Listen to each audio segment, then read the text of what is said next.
You cannot win this battle weighted.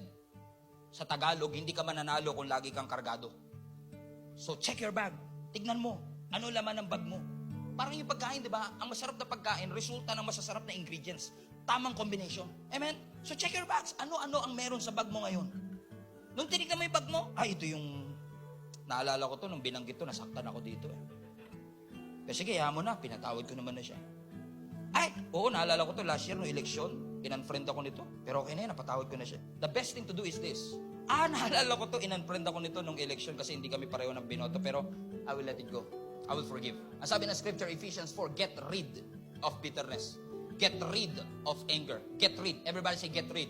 So pagbukas mo ng bag, assess. Kailangan ko ba to? Hindi. Address. Get rid. Assess. Address. Assess. Address. Kailangan i-assess mo. Is this helping you na makapunta doon sa next season of your life? Kasi kapag hindi mo inugat, hindi mo hinanting doon sa pinaka-root system, it will hunt you down.